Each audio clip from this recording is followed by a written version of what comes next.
Hello friends, welcome back to my channel. तो दोस्तों, जैसा कि आप लोगों को पता है कि ज्योग्राफी ऑफ इंडिया में हम लोग पढ़ रहे हैं एग्रीकल्चरल प्रोडक्शन इन इंडिया, जिसका पहला पार्ट हम लोग कवर कर चुके हैं जो कि था एग्रीकल्चर इन इंडिया। और आज हम लोग उसका दूसरा पार्ट कवर करने जा रहे हैं जो कि है मेजर क्रॉप्स ऑफ इंडिया। तो चलिए दोस्तों, शुरू करते हैं। Now major crops of India. Crops में भी broadly divided into two groups. तो दोस्तों, क्रॉप्स को दो कैटेगरीज में डिवाइड कर दिया गया है। पहली है फूड ग्रेन्स और दूसरी है नॉन फूड ग्रेन्स। तो दोस्तों, सबसे पहले पढ़ लेते हैं फूड ग्रेन्स में क्या क्या चीज़ें आती हैं। Food grains include cereals such as rice, wheat, maize, jowar and bajra and pulses like tur, masoor, urad and gram. और नॉन फूड ग्रेन्स में further sub divided into oil seeds. तो दोस्तों, जो नॉन फूड ग्रेन्स होती हैं वो और भी कैटेगरीज में डिवाइडेड हैं, जैसे कि oil seeds such as ground nuts, mustard, sunflower etcetera. और फिर फाइबर्स में भी such as cotton and jute. और प्लांटेशन क्रॉप्स में such as tea, coffee and rubber and others. तो दोस्तों, बेसिकली फूड ग्रेन्स में एकदम बेसिक चीज़ें आती हैं, जैसे कि दालें वगैरह, चावल, गेहूं और ये सब। और नॉन फूड ग्रेन्स में इधर उधर की मतलब ऑयल, जो कि और भी चीज़ें हम लोग यूज़ करते हैं डेली नीड्स में, जैसे कि ऑयल है तो मूंगफली का तेल, सरसों का तेल। और fibre such as cotton, jute. और plantation crops such as tea, coffee और रबर और भी चीज़ें, including sugar cane, potato etcetera. तो दोस्तों, शुगर केन, पोटैटो ये सब चीज़ें भी आती हैं। सो फ्रेंड्स, सबसे पहले हम लोग पढ़ेंगे फूड क्रॉप्स के बारे में। Rice is mainly a kharif crop. तो दोस्तों, चावल जो होते हैं वो मेनली खरीफ क्रॉप होते हैं। It is the most important crop in India, both in terms of total crop area and total production. Friends, India की जो सबसे ज़्यादा मोस्ट इम्पॉर्टेंट क्रॉप है वो राइस है, और ज़्यादा जगहों पर इंडिया में इसी का प्रोडक्शन किया जाता है। It requires uniformly high temperature and plenty of water through out it's growth. So friends, इसको बहुत अच्छा टेम्परेचर चाहिए होता है और ज़्यादा पानी चाहिए होता है इसको ग्रो करने के लिए। Areas having more than 100 centimetre of rainfall. तो दोस्तों, ये वहाँ पर ज़्यादा ग्रो करते हैं जहाँ पर रेनफॉल जो है 100 सेंटीमीटर तक का होता है। Clayey soil. तो दोस्तों, इसकी कुछ कंडीशंस हैं। क्लेई सॉइल होनी चाहिए which retains water for a longer time, जो कि पानी को ज़्यादा टाइम के लिए अपने अंदर समा सके, रोक सके। It's suitable for rice cultivation. तो दोस्तों, ये जो सारी कंडीशंस हैं वो राइस कल्टीवेशन के लिए बहुत ज़्यादा सूटेबल हैं। Standing water in the field is required during its period in of growth. तो दोस्तों, जब राइस का प्रोडक्शन होता है, ग्रोथ होती है, ग्रोथ के टाइम पर जो फील्ड होती है उसमें पूरा पानी जो है भरा रहना चाहिए, तभी राइस की जो क्रॉप्स हैं, राइस क्रॉप जो है वो ज़्यादा अच्छी ग्रो होती है। सो फ्रेंड्स, अभी मैं आप लोगों को ऐसे ही बता रही हूँ कि ये सारी क्रॉप्स जो हैं, राइस क्रॉप्स जो हैं, वो कौन से स्टेट्स में होती हैं। लेकिन जब हम लोग अलग से पढ़ेंगे राइस प्रोडक्शन के बारे में, तो मैं आप लोगों को पूरा मैप दिखाऊंगी कि ये कहाँ कहाँ इसका प्रोडक्शन होता है राइस का। तो चलिए, West Bengal, Uttar Pradesh, Andhra Pradesh, Bihar, Punjab, Madhya Pradesh, Tamil Nadu and Kerala are the major rice producers. तो दोस्तों, ये सारे स्टेट्स में ज़्यादातर राइस का प्रोडक्शन होता है। Punjab is one of the leading producers of rice in the country. और दोस्तों, इन सारे स्टेट्स में भी पंजाब में सबसे ज़्यादा इसका प्रोडक्शन किया जाता है पूरी कंट्री में। Wheat is a rabi crop. और दोस्तों, वीट जो है, गेहूँ जो है, वो एक रबी क्रॉप है। It requires well retained soil, moderate temperature and 50 centimetre of rainfall. तो दोस्तों, यहाँ की जो सॉइल होनी चाहिए वहाँ पे हमेशा नमी रहनी चाहिए, सॉइल में पानी मौजूद रहना चाहिए। मॉडरेट टेम्परेचर, और टेम्परेचर जो है वो नॉर्मल रहना चाहिए, ना ज़्यादा हाई ना ज़्यादा लो। एंड 50 सेंटीमीटर ऑफ रेनफॉल, और 50 सेंटीमीटर तक की रेनफॉल जो है इनफ है इसके प्रोडक्शन के लिए। इसके बाद आता है, सो फ्रेंड्स, नेक्स्ट है मिलेट्स, रागी, ज्वार एंड बाजरा। तो दोस्तों, मिलेट्स जो है वो बेसिकली बाजरा को ही कहा जाता है, और उसमें रागी भी आता है जिसका मतलब है फिंगर मिलेट्स। उसके बाद ज्वार है जिसको हिंदी में सोरघम प्लांट भी कहते हैं, और बाजरा तो आप लोग जानते ही हैं। उसके बाद मेज़। तो दोस्तों, मेज़ जो होता है वो होता है कॉर्न या स्वीट कॉर्न, मतलब भुट्टा, जिसको हिंदी में भुट्टा कहते हैं। और बार्ली जो कि होता है जौ, are collectively called coarse grains. तो दोस्तों, मेज़ और बार्ली और ये सब जो है मिलेट्स, ये कोर्स ग्रेन्स इनको कहा जाता है। तो कोर्स ग्रेन्स वो होती हैं जिसमें राइस और व्हीट इंक्लूड नहीं होता, उनके अलावा जो ग्रेन्स होती हैं उसको कोर्स ग्रेन्स कहा जाता है। और दूसरी कंट्रीज़ में इसको प्राइमरी फीड के लिए यूज़ किया जाता है, एनिमल्स को प्राइमरी फीड कराने के लिए ये ग्रेन्स सीड्स यूज़ की जाती हैं।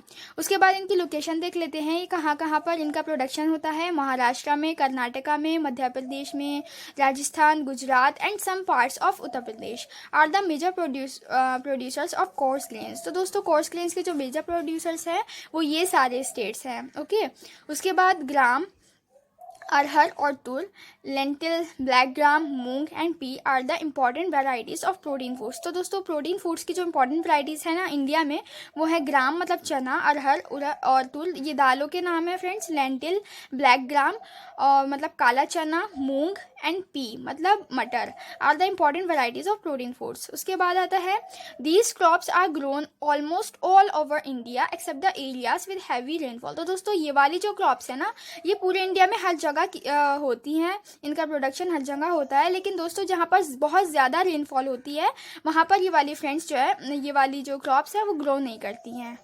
सो फ्रेंड्स अब बात आती है नॉन फूड क्रॉप्स की, जो कि फर्दर कई सारी कैटेगरीज में डिवाइडेड हैं। सबसे पहले आते हैं oil seeds. It includes groundnut, mustard, sesame seeds, linseed, castor seed, nature seed, sunflower and soybean. Traditionally, mustard are used as cooking medium in eastern and northern India, groundnuts in western India and coconut in southern India. तो oil seeds में groundnut मतलब मूंगफली, mustard मतलब सरसों, सीसम seeds, लीन seeds मतलब दोस्तों अलसी के जो बीज होते हैं उनको लीन सीड कहते हैं, कैस्टर सीड और नीजर सीड जो बाग का बीज होता है उसको नीजर सीड्स बोलते हैं, sunflower and soybean. Traditionally mustard are used as cooking medium in eastern and northern India. तो दोस्तों मस्टर्ड मतलब सरसों का जो तेल होता है वो ज़्यादातर कुकिंग में यूज़ करते हैं नॉर्थ इंडिया और ईस्ट इंडिया के लोग। उसके बाद ग्राउंडनट मतलब मूंगफली का जो तेल होता है वो वेस्टर्न इंडिया में ज़्यादातर यूज़ किया जाता है कुकिंग पर्पसेस से, and coconut in southern India. तो दोस्तों जैसे कि आप लोग सब जानते ही हैं कि सदर्न इंडिया में तो ऑलमोस्ट कोकोनट का ही यूज़ किया जाता है। उसके बाद आते हैं fibres. Cotton and jute are the two important crops which provide fibres. तो दोस्तों कॉटन और जूट जो हैं वो बहुत ज़्यादा इंपॉर्टेंट क्रॉप्स हैं जो कि फाइबर प्रोड्यूस करती हैं, प्रोवाइड करती हैं। Cotton grows well in black lava soil of the deacon plateau. तो दोस्तों डिकन प्लेट्यू में बहुत ज़्यादा ब्लैक लावा सॉइल जो है वहाँ पाई जाती है, उसमें बहुत अच्छी ग्रोथ होती है कॉटन की।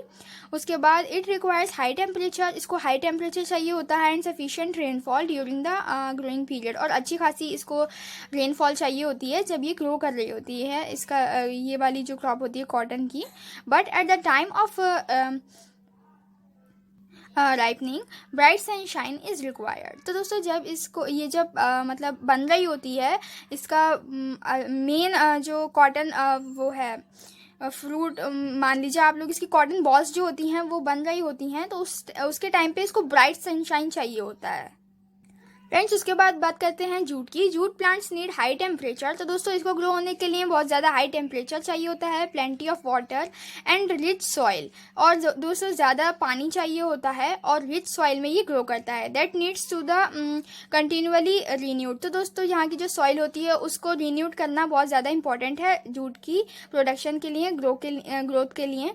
Jute is grown found mainly in the Ganga belt in waste Bengal. तो दोस्तों इसकी अब लोकेशन बताई जा रही है कि कहाँ कहाँ ये प्रोडक्शन इसका होता है और कहाँ ये ग्रो करता है। Ganga belt in waste Bengal, Orissa, Assam, Bihar and eastern UP also grows jute. तो दोस्तों ईस्टर्न यूपी में भी ग्रोथ होती है जूट की। सो फ्रेंड्स उसके बाद आते हैं plantation crops. Tea and coffee are two popular beverages grown in India. तो दोस्तों टी और कॉफ़ी जो हैं वो बहुत ज़्यादा इंपॉर्टेंट क्रॉप्स हैं जो कि इंडिया में की जाती हैं बेवरेजेस में। दोस्तों बेवरेजेस का मतलब होता है कोई भी पीने वाली चीज़। Tea grows well in deep fertile and well drained soil. तो दोस्तों टी के लिए जो है बहुत ज़्यादा फर्टाइल लैंड चाहिए होती है और ड्रेन्ड सॉइल होनी चाहिए वहाँ की, मतलब वहाँ की जो मिट्टी होती है उसमें अच्छा खासा पानी मौजूद रहना चाहिए। Warm and moist climate with rainfall of over 200 centimetre.